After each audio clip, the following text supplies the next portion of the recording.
So உனக்குன்னா 18-19 வயசு இருக்குமா? 2 பொண்ணுங்க சுத்தமாக ஏதாவது இருக்கா இல்லையா?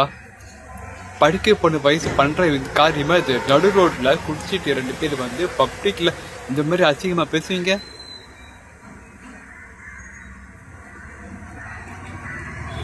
இந்த பழுவு பார்த்து எங்கன்னா போய் வேணாம், வார்த்தை வரக்கூடாது. தேவையான அந்த வார்த்தை பேரை வர வச்சுட்டாங்க. நான் பேசக்கூடாது பார்க்குறேன். என்னவோ பசங்க தான் கை வச்சுட்டாங்க, பசங்க தான் ரேப் பண்ணுறாங்க, பசங்க தான் கொடுமை பண்ணுறாங்க. அப்படி சொன்னால் மட்டும் போதுமே. ஏன்னா அப்படியே அழுகிற மாதிரி நடிச்சுட்டு பசங்களை போய் எவ்வளோ என்னென்ன பண்ண முடியும் எல்லாம் பண்ணி விட்டுருப்பாங்க போலீஸ் ஸ்டேஷனில். ஆனால் பொண்ணுங்களை மட்டும் எதுவும் பண்ண மாட்டாங்க, ஸ்டெப் எடுக்க மாட்டாங்க. ஹலோ, நான் அவனுக்கு சொல்கிறேன், சுடியா போடுறவங்க நல்லவங்க கிடையாது, புடவை கட்டுறவங்க தப்பானவனு கிடையாது. அதெல்லாம் பெற்றவங்க வளர்ப்ப சரியில்லை.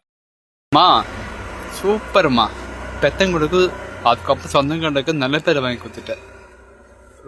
பார்த்து ரொம்ப பூரிச்சு போயிடுவாங்க அவங்க மனசு. ஏன்டி உனக்குலாம் அறிவு ஏதாவது இருக்கா இல்லையா? சோறு திங்கிறியா இல்லை வேற ஏதாவது திங்கிறியா? உன்னை நான் தான் சொல்றது, நான் எனக்கு தெரியல. ஆனால் என் கையில் மட்டும் மாட்டிருந்தேன் வச்சுக்கா, உசோட வச்சு உனக்கு பெற்று வச்சு கொடுத்திருப்பேன்.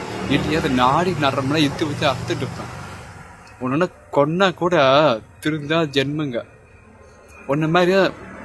அதாவது என்ன சொல்ல வரேன்னா, நம்ம பொம்பளைங்க நல்ல பொண்ணுங்கள்லாம் கெட்ட பேர் வருது.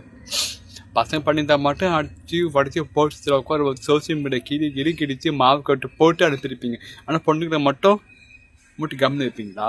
இல்லை எனக்கு புரியல. சட்டை என்பது ஆணுக்கு பெண்ணுக்கு எல்லாருக்கும் சம்மந்தான். எல்லாருக்கும் பரிசு கண்டிப்பாக கொடுத்துதான் ஆகணும்.